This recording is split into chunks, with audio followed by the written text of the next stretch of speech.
This is Digital Health Today, episode 25. The advice I would have is never feel like you're trapped. I think a lot of physicians and clinicians, they dedicate a lot of time and money and energy in pre-med, and then dedicate a lot of time and energy in medical school. They dedicate a lot of time and energy even in residency and perhaps even post-residency in practice. And they feel like they've got all that medical debt, they've spent all that time in, they've got all these expectations and prestige and pride, and they feel trapped like they can't leave. And sometimes you do have to leave healthcare as a practitioner to fix the system and fix what ails it. Welcome to Digital Health Today, the podcast focused on the leaders, innovators, and technologies transforming healthcare today and tomorrow. Find us online at digitalhealthtoday.com. This episode is brought to you by Bayer Grants for Apps. Bayer Grants for Apps invites you to submit your innovative healthcare projects. Selective startups will receive funding, office space, and mentorship by top Bayer professionals. Apply online at grants4apps.com. That's grants, the number 4apps.com. But hurry, applications close on May 31st, 2017. Ladies and gentlemen, boys and girls, welcome back to another episode of Digital Health Today. This is episode 25. We're going to bring you another set of insights and knowledge to make the healthcare of tomorrow available today. I'm your host, Dan Kendall, and I'm thrilled to be bringing you today's guest. Today's topic is one that is in the news every single day, and that topic is AI, often known as artificial intelligence, but also known as augmented intelligence. We'll get into the nuances of that in this program, but no matter what you call it, AI is finally going mainstream. From making recipes and suggesting clothing, to identifying tumors and potential treatments, AI technology is being applied in homes, businesses, and, importantly, it's being applied in healthcare. My guest is going to tell us all about it, but first, let me tell you about a few things. It is conference season, and organizations all around the world are holding their spring meetings, and with technology getting so much interest and investment, you can fill entire weeks going from one meeting to the next. I've had the good fortune of attending the Health 2.0 conference in Barcelona, where I joined the well-known and well-dressed Chelsea fan Matthew Holt. He's one of the leaders who sensed the changes coming for healthcare over a decade ago, and he put together what I believe to be one of the best organizations to promote and advance the solutions that are making a difference today. Hundreds, probably many thousands of entrepreneurs have been on the Health 2.0 stage, talking with leaders about what they're doing and how they're making a difference. Matthew, however, hates the term digital health, so you can just guess how he feels about the name of this podcast. Matthew prefers the term SMAC Health, S-M-A-C-K Health. That's right, you heard it right, SMAC Health. In fact, he feels so strongly about the name SMAC Health that he launched a website. That website is smack.health, S-M-A-C-K.health. Go online and check it out. He describes what smack.health is all about in the video that's on the site, and I've invited Matthew to come onto this program and give us some insights about his vision for SMAC Health and the future of health globally. Subscribe to the podcast, and you'll be sure not to miss it. I also attended the Cube Tech Fair in Berlin on the 10th to the 12th of May, and this event was really impressive. It had startups and innovations spanning from the Internet of Things to crop science and health. It drew some really big names like Robin Wright, who stars on the House of Cards. I'll just admit it, she scares me a little bit. And the talented Steve Wozniak of Apple fame. Now, it's one thing to have Steve Wozniak at a health tech conference. That's pretty impressive in and of itself. It adds a level of cool that is, it's just difficult to replicate. But let me tell you, it's an entirely new level when Steve Wozniak, the inventor of the Apple computer, is judging a startup competition, and he selects the winner, which is a digital health company, Enlitic, E-N-L-I-T-I-C. Enlitic won the €1 million prize. Check them out, enlitic.com, E-N-L-I-T-I-C.com. They're a company in San Francisco using deep learning to distill actionable insights from billions of clinical cases. In fact, I've invited them on the show to talk about their success in growing their business, what's next for them, and how they're going to use all that prize money. Okay, last thing, then we'll jump into the meat of today's show. I've been telling you all year that great things are coming for this podcast and the digital health community that you're a part of, and I'm happy to announce that one of those things is coming together right now as you're listening to this. I speak with a lot of health innovators and makers and doers, and I have the opportunity to help many of them build new products and services into new markets, win funding and customers, and advance the practice of healthcare. And thanks to this podcast, many people I probably otherwise would not have had the chance to meet have gotten in touch and asked for input, advice, introductions, anything that will help advance their project, their solution, and their business. I'm a big believer in eliminating barriers, so I've been working on a way to deliver the expertise, strategy, and network that will help accelerate the success of these entrepreneurs and innovators around the world. So I'm pleased to announce that we're launching the very first online course aimed specifically to help those people who are working to do the right thing, to create innovative products and services that solve real needs in healthcare, and to do so in a way that is sustainable, compliant, and scalable. I, along with other health and innovation leaders around the world, are launching the first Digital Health Jumpstart. That's the name of the program, Digital Health Jumpstart. And it's designed to cover a range of essential topics like design thinking, health economics and reimbursement, regulatory drivers, market entry strategies, financing, and more.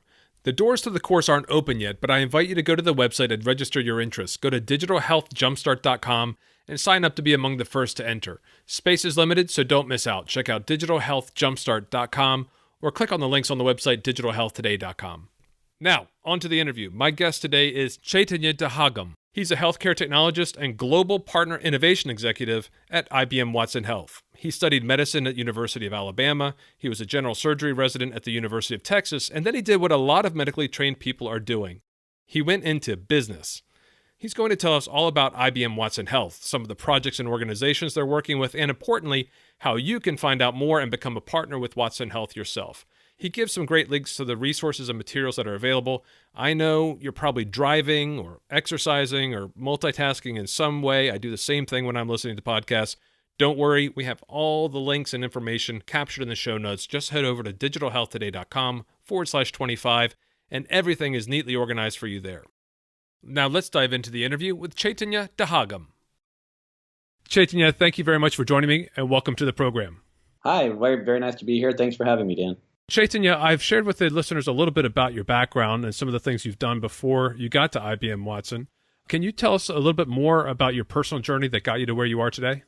Yeah, absolutely. And I think I'll start from the beginning. So I'm born and raised in Alabama. And so for anyone who's wanting to connect with me in any way, don't hesitate or worry about mispronouncing my name. I've heard the worst. But I was born and raised in Alabama. I have an undergraduate degree in computer science. After that, I tell folks that I fell into the trap of being the firstborn child of an immigrant family. My dad's an engineer, but he wanted me to be a doctor. And so fortunately, I had a strong interest in science as well. So I actually went to medical school and went to the University of Alabama School of Medicine. I ended up actually choosing general surgery to go into residency. And then I moved to San Antonio, Texas, and was a general surgery resident there for 5 years. As a general surgeon with an IT background, I knew that I wanted to fix patients, but I also wanted to fix the system, and I wanted to use technology to do it. So in 2011, I took a shot in the dark just to see what is out there. Is there any way for me to, for example, bring my clinical, technical knowledge together and inflect change on healthcare in the U.S. from the outside, perhaps being able to impact millions of lives by helping use technology to fix multiple health systems in the U.S. and abroad? So I got lucky and had an awesome opportunity to move from Texas to the D.C. area to work for the Advisory Board Company. Great company, and I worked with them, did health technology consulting for 4 years. So I was using some of their technology platforms to deliver insights to physicians and clinicians and even hospital executives and stakeholders directly. So I had a great time there. Through a family friend, however, I was introduced to some folks from IBM Watson Health, and those conversations turned into real opportunities. And now I actually, since a little over a year ago, I've been with IBM Watson Health, and in Watson Health, I lead the Watson Health ecosystem. And in that role, I work with companies large and small, so health systems, EHR vendors, startups, to identify and define health-related use cases, and then figure out how do we bring all our technology, data, partners together to build the solutions to those use cases. I also work with some of our larger partners, some of the partners you might hear about in the media, folks like Cleveland Clinic, Medtronic, to figure out how can we help them utilize solutions perhaps that our partners have already built in our ecosystem, or do we need to build custom solutions? You and I met shortly after you had started with IBM Watson. I think you and I met at the 3D meeting up in Dartmouth. That's right. I think we met before you even had your business cards printed, so it was very early in your time there. That's right. What was it that attracted you to IBM? Yeah, really, really good question. Each different phase of my professional life has enabled me to really get knee-deep in a particular subject matter. And so what attracted me to IBM was really actually my time at the advisory board, which was I was able to not only gain some of the business skills and building relationships, understanding basic things like revenue and profit and those type of things in case studies and project management, that kind of traditional consulting stuff. But I was also, because Advisory Board is a health technology company in a way, able to see all the different ways that technology truly could impact healthcare. And then what attracted me to IBM Watson Health was it would enable me to augment my natural kind of technology inclinations, if you will, and interest with the ability to really utilize cutting edge technology. We're talking cognitive computing and machine learning to impact healthcare. And so that's really what attracted me, is that I had the opportunity to work with an established technology company that has a focus on healthcare. And not only that, is that, Watson Health is kind of like a startup within this big beast known as IBM. So to go into that startup mentality, the people were great, the culture is great, all that other stuff that you look for in an organization before you join it. But it just felt like the right fit for me at the right time. And the other part is I felt like I was bringing something to them as well. Now, Chaitanya, AI is being applied everywhere. It's really the buzzword that is cutting across every industry. I think that most people would say that AI stands for artificial intelligence, but I often see that IBM refers to AI as augmented intelligence. So as we get started on this interview, can you first of all give us some insight into what AI is and some of the nuances between the description as artificial intelligence versus augmented intelligence? With Watson, when we refer to it as augmented or enhanced intelligence, we're referring to it with that terminology because Watson is not creating any insights out of thin air. When we give Watson data sets, for example, let's think about clinical or health-related use cases, we're giving Watson clinical and non-clinical data sets to ingest and process. And those are things from electronic health records, from medical and clinical literature and textbooks, from local and professional society care pathways and care protocols for specific conditions. We are then also giving Watson, or loading Watson, if you will, or training Watson is probably the better term, with rules that we have generated over years based upon our experience, our science, our research, and our biases. So, for example, we train Watson with a ton of clinical data and non-clinical data and rule sets that say, for example, hey, Watson, any person who has a hemoglobin A1C greater than 6.5, that person is a diabetic. So Watson is not artificially determining what kind of a person is a diabetic. We're telling Watson that a diabetic is defined as someone who has an A1C of 6.5 or greater, or someone who has an ICD-9 or ICD-10 with such and such code, or someone who has diabetes clearly mentioned in the past medical history or in the problem list of an electronic health record note or H&P or something like that.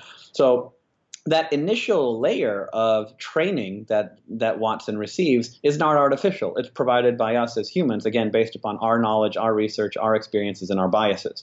Down the road, maybe 100 degrees down, Watson may create a new definition of diabetes based upon what the latest data at that time has found with or without human input. If it's without human input, we may be able to conclude at that time that that is artificial intelligence. In all likelihood, though, it'll still be with human input, especially at the initial node that we're training now. So that's why we have this distinction between artificial and augmented or enhanced intelligence, because the first layer of training that any machine will get is from us. So is it truly artificial? So it might be more of a philosophical conversation, but that's kind of the nuts and bolts of how we get there. Okay. All right. So that helps explain it in terms of your approach, which is augmented or enhanced intelligence, and the separation between that and what artificial intelligence will be. Right. I think in a lot of ways, the Watson product has become synonymous with what is often referred to as artificial intelligence. Correct. You're right. I mean, it became very well known in the public view after it won Jeopardy some years ago. How many years ago was that? About 7 years ago? 6 years ago, actually, 2011. Yeah. So 6 years ago, it won that, and it really became very well known in society broadly because of that achievement and what it was able to do. Now, in advance of this call, you sent me an email with some links and a ton of information about Watson. So we can break that down into various things, but there must be 16 different services that are offered through the platform. Looking at one of the links, everything from visual recognition to language translators. Can you give me an overview of some of these services, and let's talk about some of these that apply most in the healthcare setting? When people think about Watson, again, like you said, they think about AI and so forth, but they also think about it what they see in our commercials. They see this big black box or this orb that you're just asking a ton of questions to, and you're getting answers to those questions. And that's, in a nutshell, the output, if you will, or the end UI UX in a sense. But what Watson really is an integrated set of APIs, application services that are stitched together in a way to derive insights for specific use cases. The ones that really come to mind when it comes to healthcare, or that would be very useful in healthcare, number one is natural language processing. So the ability to, for example, read a physician's or a nurse's notes, not only understanding what's been coded from an ICD-9, ICD-10, CPT perspective, but also what's been actually written down in the notes and using natural language specific for healthcare to understand, again, determine who's diabetic based upon what's written in the note. So even if it's something that's not been coded. So natural language. Then there's also what we call relationship extraction. So being able to, after being taught, diabetes means this, for example, or so forth, to be able to find key concepts and key terms in the data that it just ingested, or the natural language it just processed, to be able to derive those relationships and concepts and pull them out and make a connection between those. So relationship extraction. And some of these terms may have changed. The names of these applications, APIs may have changed. But these are versions. Then there's also what's called retrieve and rank. So once those relationships are extracted, or those are identified, then to be able to retrieve those relationships and rank them based upon likelihood of its applicability. So being able to find diabetic with a hemoglobin A1C of X and another value of Y. Maybe there's no A1C in there, but Watson finds an average daily plasma glucose of X, which also defines as a diabetic, to be able to say, this patient is not a diabetic based on A1C, but that's ranked lower than the fact that this patient is a diabetic based upon average daily fasting glucoses or something like that. So those retrieve and rank. Then there's trade-off analytics, is some of the technology, another API that we have to be able to say, well, what if I treat this patient in this way? What will happen 10 steps down the road? Well, what is the predicted outcome? What is the predicted outcome if I don't do this, or if they do have this intervention, et cetera? So that's another technology that's there. For behavioral health, we have things like tone analyzer and personality insight. So obviously, to be able to use that to, if patients, for example, or even pre-patients or consumers are active on social media, to be able to analyze the text to determine, is there a suicidality risk? Is there a depression risk? Is there a homicidality risk? To be able to try to derive from social media postings, can you tell the tone with relative certainty of an individual's intentions or beliefs or something like that. So, and again, that a lot of that is for mental health and behavioral health applications. But you can even think about tying it into things like medication adherence. If folks are posting such and such, are they likely to quit smoking or to take their medications and stuff like that, or not take their medications or get a refill, what have you. So those are some of the kind of the top ones that come to mind. From what are the APIs and applications and services that are publicly available that can be utilized for health-related and even non-health-related use cases. We'll get right back to our discussion in just a moment, but first I wanted to tell you about our sponsor. This episode is brought to you by Bayer Grants for Apps. One of the things I love about Bayer is that they're really forward thinkers. They're thinking of ways to innovate their business in the industry, and they're not just saying that, they're actually investing and working to do it. How do I mean that? Well, this program is a perfect example. This is the 5th round of the Bayer Grants for Apps program, and the goal is to support innovative healthcare startups and developer teams all around the globe. Selected startups receive funding, office space, and mentorship by top Bayer professionals. Now that sounds great, but here's something even better. Applications for the Grants for Apps Accelerator program are now open. Grants for Apps invites you to submit your innovative healthcare projects. What are they looking for? A whole range of things, and they have a full list on the Grants for Apps website. They're looking for solutions that address patient compliance, prevention, healthy habits, patient empowerment, motivation, clinical trials, predictive behavior, and the list goes on. Basically, they're looking for software, hardware, technologies, or processes that can be applied to particular areas, contributing to improved health outcomes or pharmaceutical processes. Sound like a fit? Applications are now open, but don't delay. The deadline to apply is May 31st, 2017. Get full details on their website at grantsforapps.com. And even if you're not interested in the Grants for Apps Accelerator, you should still go online and check out their new Dealmaker program. That's for more mature teams, startups, and companies, and it's all about creating quality face time between you and Bayer experts for one full day. You can learn more about both programs on their website, and you can even apply for both at the same time. Just visit grantsforapps.com or click on the link in the show notes. Now let's jump back to the conversation. So people know about Watson on a 35,000-foot view, but not a lot of people know about the go-to-market strategy, and it's probably changed a lot over the years as the product has evolved and the ecosystem's evolved. So what are you doing to cultivate partnerships and customers and ultimately make money with IBM Watson? I know you've got the incubator track and the partnerships track. Can you tell me more about those and how all this is working in practice as a business?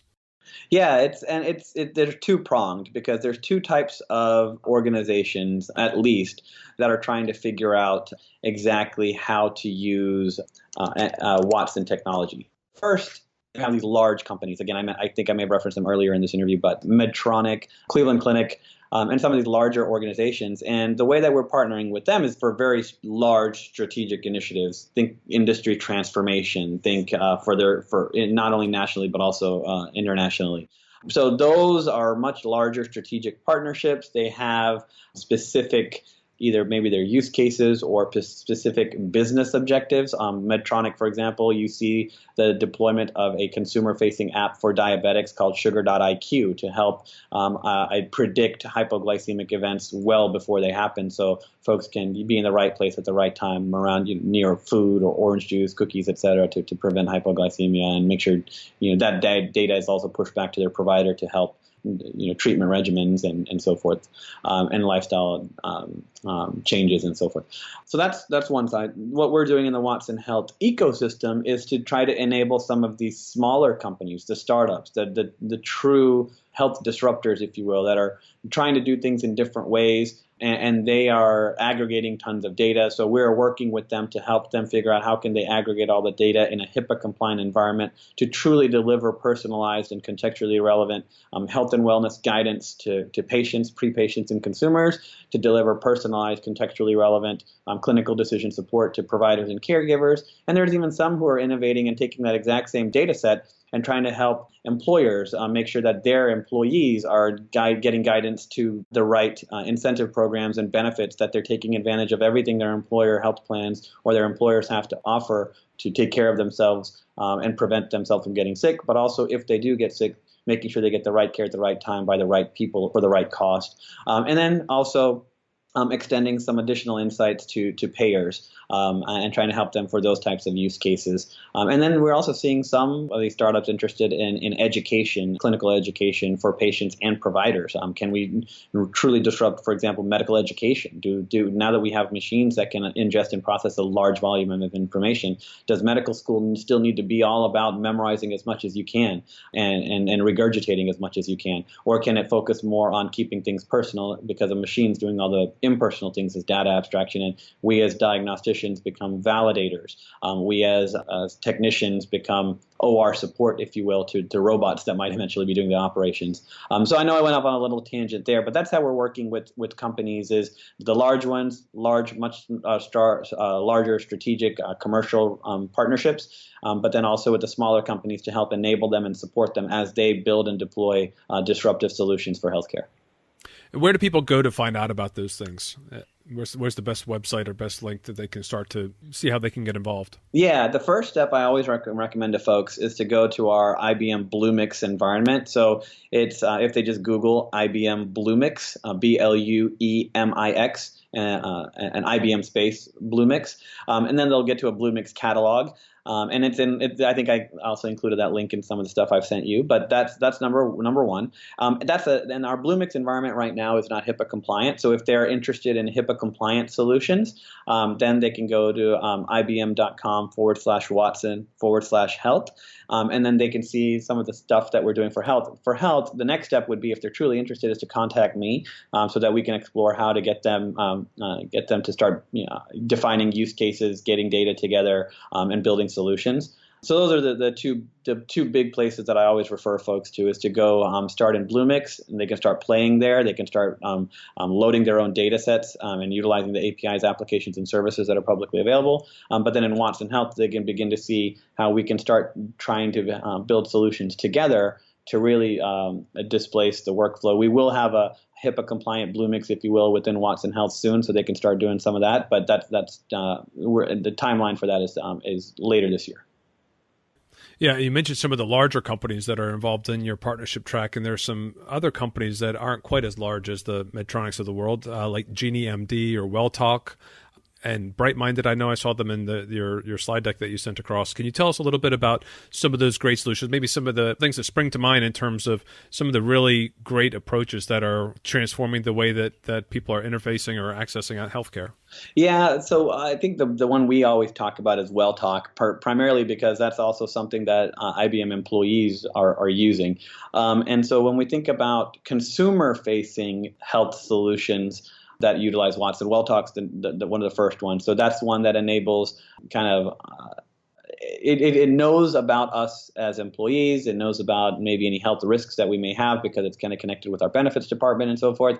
And it's able to tailor kind of health and wellness guidance for us as employees and users of the WellTalk solution. Other solutions that are kind of more provider facing are things like Watson for Oncology.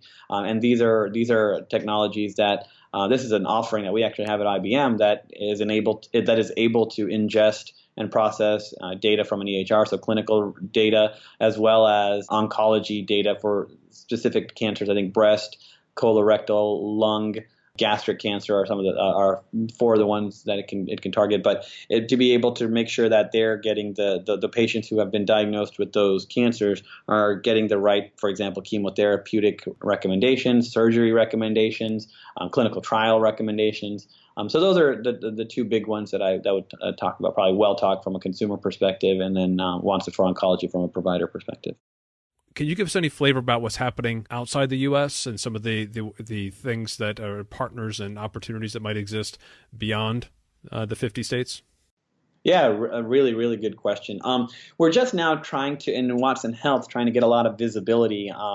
We do have a lot of interest in organizations trying to utilize Watson technologies for healthcare. And I'm seeing a lot of the same things. It's number one, how can we use machine learning to go deeper, faster, broader with predictive structured analytics? So a lot of organizations internationally, just like we're seeing here in the U.S., have tons of data, structured data that they want to derive insights from quickly. They just don't have the time or the bandwidth to do it.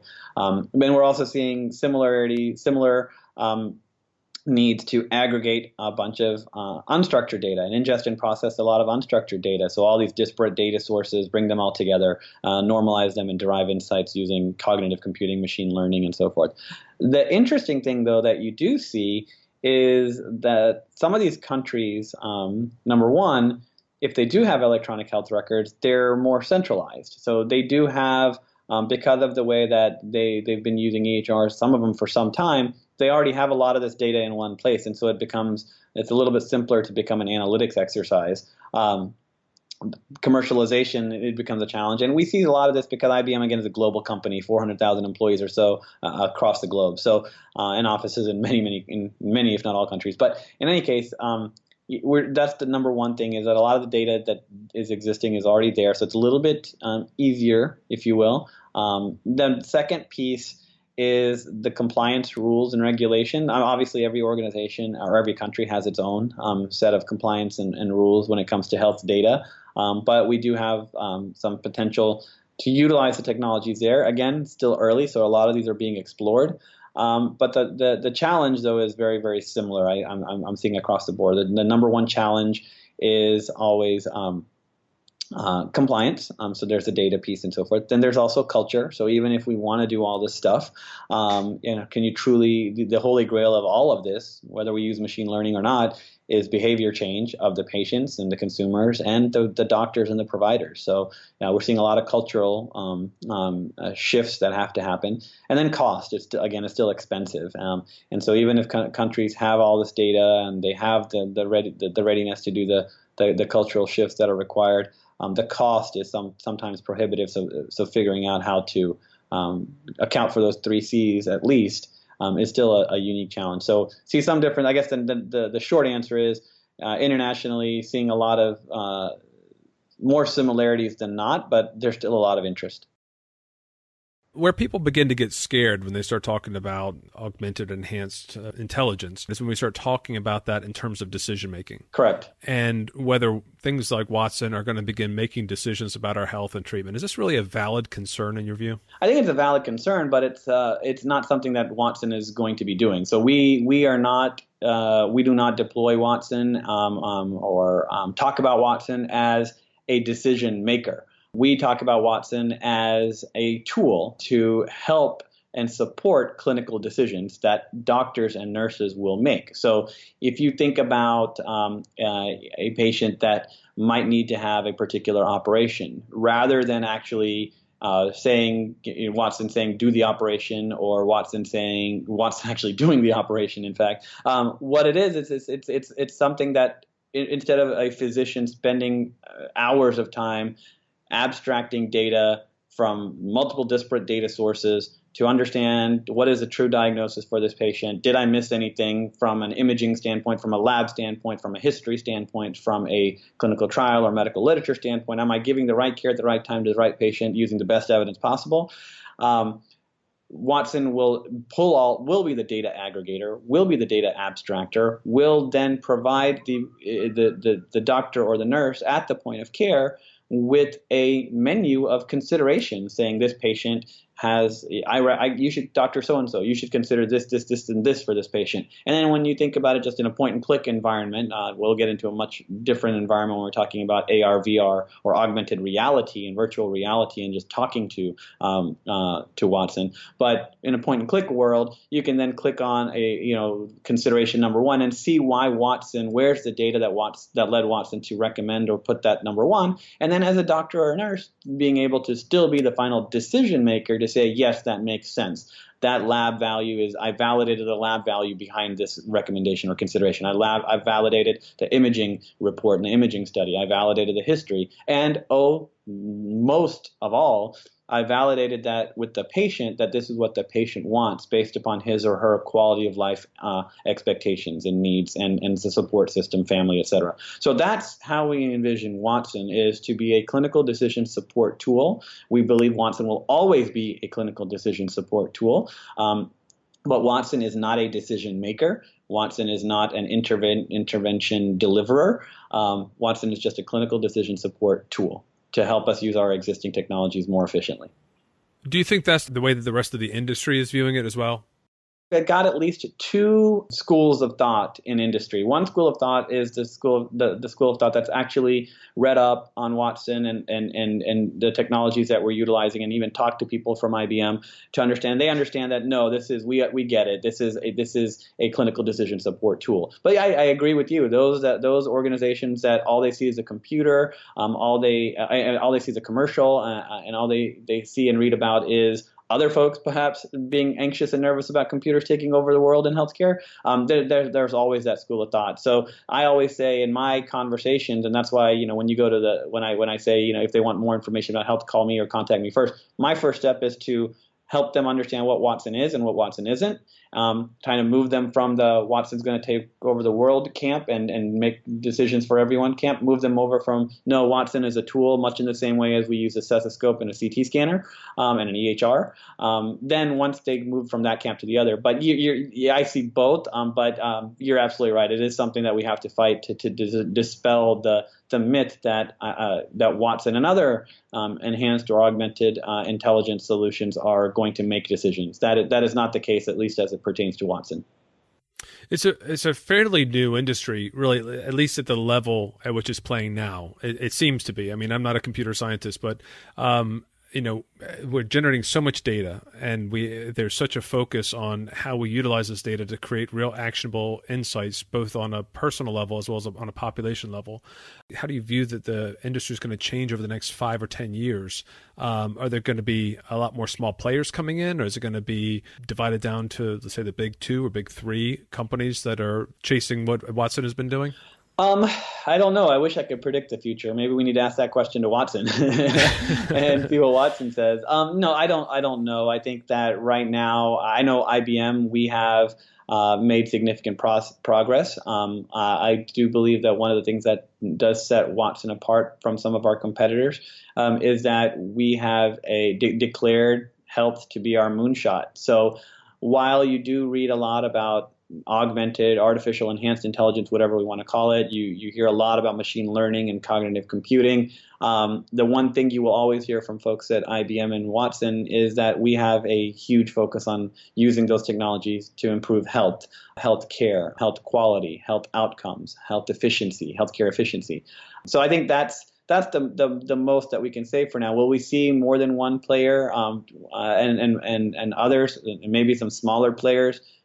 Possibly. I think that we are fortunate and blessed to be in a time and a place where the environment's fertile for all these small and large companies to do great things with clinical and non-clinical data. But I think it's still too early to say who's going to win, or is there going to be a singular winner, or is there going to be multiple winners? At the end of the day, as long as patients and care providers win, that's all that matters, I guess. Well, that's really helpful. I really appreciate you giving that explanation. I've got a quick 6 questions I'd like to ask you. Do you have time to indulge me on that? Yeah, absolutely. What is a saying, quote, or phrase that motivates you? Yeah, so I actually have 2. One of them is be the change that you want to see in the world, and it's kind of paraphrased, and I may not even say it right, but be the change you want to see. And the second one is proactively prevent regret. So take that. I take them as literally as you want, I guess. What advice do you have for others working to innovate in healthcare? Yeah, I think the biggest one here, and you made a great reference to it earlier in our conversation, or the beginning of our conversation, about a lot of folks leaving clinical medicine to go into technology and business careers and occupations. Is the advice I would have is never feel like you're trapped. I think a lot of physicians and clinicians they go to dedicate a lot of time and money and energy in pre-med to take the test and all that. They then dedicate a lot of time and energy in medical school. They dedicate a lot of time and energy even in residency, and perhaps even post-residency in practice. And they feel like they've got all that medical debt. They've spent all that time in. They've got all these expectations and prestige and pride. And they feel trapped, like they can't leave. And sometimes you do have to leave healthcare as a practitioner to fix the system and fix what ails it.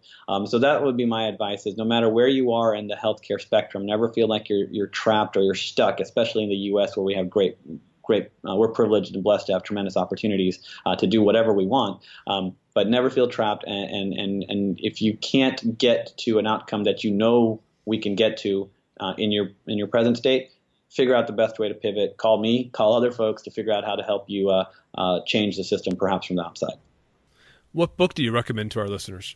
Yeah, so I recommend this book, even though I haven't read it yet, but it's on my top list, and it's just, I think it's timely given everything we talked about, but it's The Digital Doctor by Robert Wachter. I've heard really great things about it. It really gives, I think, folks a glimpse about what it means to be a doctor in this world, this digital world, how much data doctors have to ingest and process, and then also try to have a life because they're human beings. So really, I think things like I think The Digital Doctor is a book I would recommend. What tech, besides Watson, do you use that you wouldn't want to live without? Yeah, that's a great question. And I'm actually going to give you a very, very low tech that I can't live without. I cannot live without a whiteboard and dry erase markers. To me, I don't care how high tech we get, how great devices become, how we may have chips in our bloodstream and all that kind of great stuff. The ideas to create all those great things were likely started on a whiteboard with dry erase markers. So the tech that I cannot live without is with a whiteboard with at least 6 dry erase markers of different colors. All right, very good. If I were to give you a check for $5 million for you to invest in health technology today, where would you invest it? I would invest it in Watson, but cognitive computing and machine learning. The challenge we have right now is that although the technology exists, and I know it does, natural language processing, all these APIs, image recognition, aggregating data, normalizing data, so even if the EHR vendors aren't, if they never become interoperable, we have the ability with Watson and our Watson Health Cloud, our HIPAA compliant cloud, and our data lakes to take all this data in. But it's expensive because it's still early. So that's where I would start, is to be able to put together a use case where we're actually taking these data sets to build a solution that can really deliver personalized and contextually relevant health and wellness guidance to patients, use that exact same data set to deliver personalized, contextually relevant clinical decision support to providers, and then use that exact same data set to get enhanced insights from employers, insurers, educators, you name it. We make a contribution to a charity in appreciation of your time on the show. What charity have you selected, and can you tell us a little bit about what they do? Yeah, and I think it's one that's familiar to a lot of folks, but it's one that I've always been very, very interested in. And if had I stayed with clinical medicine, it's one I probably would have tried to contribute to professionally with services. But it's Doctors Without Borders. I won't even say I'll try to say the French name, Médecins Sans Frontières. But Doctors Without Borders, their mission is to deliver emergency aid to folks affected by armed conflicts, epidemics, natural disasters, and those folks who just don't have access to healthcare because of where they are and what their situation in their region is. So Médecins Sans Frontières allows them to get care regardless of their political, geographic, racial, religion, gender, whatever is impeding their care. Excellent. We'll make a donation, and I'll let you know when that donation has been made, and I'll make sure I include the link to that charity on the show notes. That is a very well-known charity, and they do excellent work. Thanks for selecting them. No problem. And how can people keep in touch and follow your work? LinkedIn's probably the best way to get in touch with me, or just email me directly, or you know how to find me, Dan, so they can always ping you if they need to, if for some reason I'm not responding. Excellent. Very good. Well, thanks for being a part of the show and for taking the time to share your vision and work. I really appreciate it. Is there anything else that you'd like to share with listeners before we end? This has been a great opportunity to contribute. We can change healthcare. We can use technology to do it. We just got to really push through a lot of barriers. Well, there you have it. That was Chaitanya Dahagam of IBM Watson Health. Be sure to connect with him on LinkedIn and let him know that you heard him here on Digital Health Today. Get the full show notes and links to all the resources he mentioned at digitalhealthtoday.com/25. Next week, we have Kate Newhouse, the CEO of Doctor Care Anywhere, who's going to share how they've built an international telehealth service. We have more great guests coming up, diving into biomarkers, genetic therapy, health systems, blockchain, and more. Don't miss a single episode. Subscribe to the podcast on iTunes, Stitcher, or SoundCloud. All those links can be found on the website. Thanks to our sponsor, Bayer Grants for Apps, for their support of the podcast. Don't forget to check out their website at Grants4Apps. That's grants, the number 4, apps.com. Applications to their accelerator are open now and close on May 31st, 2017, so don't miss out. Thanks again for tuning in. That's all for me for now. Until next time, keep on innovating.